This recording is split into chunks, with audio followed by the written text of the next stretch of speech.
بسم اللہ الرحمن الرحیم۔ السلام علیکم ورحمۃ اللہ وبرکاتہ۔ ایک دن نبی کریم صلی اللہ علیہ وآلہ وسلم مردوں کی صفوں کے درمیان کھڑے ہو گئے اور کہا، جب تم اس حبشی کی اذان اور اقامت سنو تو تم بھی اسی کی طرح کہنا، کیونکہ ہر لفظ کے بدلے تمہارے لیے ہزار ہزار درجے بلند کیے جائیں گے۔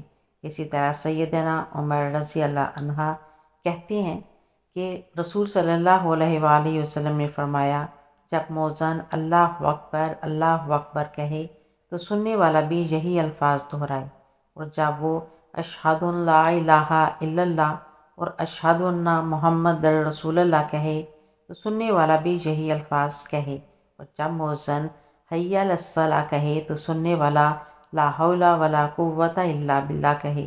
پھر مؤذن جب حی علی الفلاح کہے تو سننے والا کو لا حول ولا قوت کہنا چاہیے۔ اس کے بعد مؤذن جب اللہ اکبر اور لا الہ الا اللہ کہے تو سننے والے کو بھی یہی الفاظ دہرانے چاہیے، اور جب سننے والے نے اس طرح خلوص اور دل سے یقین رکھ کر کہا کہ وہ جنت میں داخل ہوا، بشرطے کہ ارکان اسلام کا بھی پابند ہو۔ حضرت عبداللہ بن عمرو بن عاص فرماتے ہیں کہ رسول اللہ صلی اللہ علیہ وآلہ وسلم نے فرمایا، جب تم مؤذن کو سنو تو تم بھی وہی الفاظ کہو جو وہ کہہ رہا ہے، پھر مجھ پر درود بھیجو، کیونکہ جو مجھ پر ایک درود بھیجتا ہے اللہ اس پر 10 رحمتیں نازل فرماتا ہے۔ پھر اللہ سے میرے لیے وسیلہ مانگو، وہ جنت میں ایک درجہ ہے جو اللہ کے بندوں میں سے ایک ہی مناسب ہے، مجھے امید ہے کہ وہ میں ہی ہوں گا۔ جو میرے لیے وسیلہ مانگے اس کے لیے میری شفاعت لازم ہے۔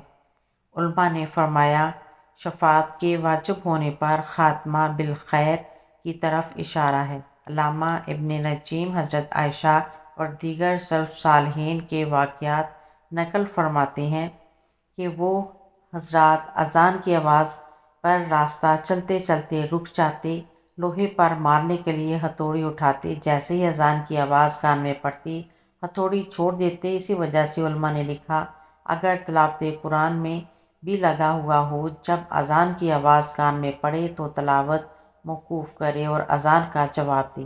حضرت علی رضی اللہ تعالیٰ عنہ کے متعلق نقل کیا گیا ہے کہ جب نماز کا وقت آتا تو چہرہ کا رنگ بدل جاتا، بدن پر کپکپی آ جاتی۔ کسی نے وجہ پوچھی تو ارشاد فرمایا کہ اس امانت کے ادا کرنے کا وقت ہے جس کو آسمان و زمین اٹھا نہ سکے، پہاڑ اس کے اٹھانے سے عاجز ہو گئے، میں نہیں سمجھتا کہ اس کو پورا کر سکوں گا یا نہیں۔ حضرت عبداللہ بن عمر ایک مرتبہ بازار میں تشریف فرما تھے کہ جماعت کا وقت ہو گیا، لوگ اپنی اپنی دکانیں بند کر کے مسجد میں داخل ہو گئے۔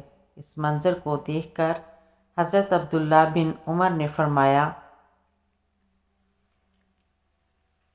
رجال والی آیت اسی طرح کے لوگوں کے سلسلہ میں نازل ہوئی۔ مسجدوں میں ایسے لوگ صبح و شام اللہ کی پاکی بیان کرتے ہیں جن کو اللہ کی یاد بالخصوص نماز پڑھنے سے اور زکوٰۃ دینے سے خرید و فروخت غفلت میں نہیں ڈالتی۔ وہ ایسے دن کی پکڑ سے ڈرتے ہیں جس دن بہت سے دل اور بہت سی آنکھیں اٹھ جائیں گی۔ حضرت عبداللہ بن عباس جب اذان کی آواز سنتے تو اس قدر روتے کہ چادر تر ہو جاتی، رگیں پھول جاتی، آنکھیں سرخ ہو جاتی۔ کسی نے عرض کیا کہ ہم لوگ اذان سنتے ہیں مگر کچھ بھی اثر نہیں ہوتا، آپ اس قدر گھبراتے ہیں؟ ارشاد فرمایا کہ اگر لوگوں کو یہ معلوم ہو جائے کہ مؤذن کیا کہتا ہے تو لوگ راحت و آرام سے محروم ہو جائیں اور نیند اٹھ جائے۔ ایک حدیث شریف کا مفہوم ہے کہ اذان اور اقامت کے درمیانی وقت میں کی جانے والی دعا رد نہیں کی جاتی۔ اس لیے اس حدیث کی روح سے اگر اذان کے بعد مسنون دعا اور درود شریف کے پڑھنے کے بعد اقامت تک اپنی کسی حاجت کے واسطے جو بھی دعا مانگی جائے، اس کی قبولیت کی زیادہ امید ہے۔ ایک روایت میں ہے کہ ایک صحابی نے حضور پاک سے عرض کیا کہ مؤذنین حضرات تو ہم سے ثواب و نیکیوں میں بڑھ گئے، تو حضور نے ارشاد فرمایا کہ تم بھی اس کے کلمات کو دہرا لیا کرو، اور جب کلمات پورے ہو جائیں تو دعا مانگ لیا کرو، جو مانگو گے قبول کر لیا جائے گا۔ اے اللہ، تو ہمیں بھی ان لوگوں میں بنا جن کے لیے جنت واجب کر دی جاتی ہے۔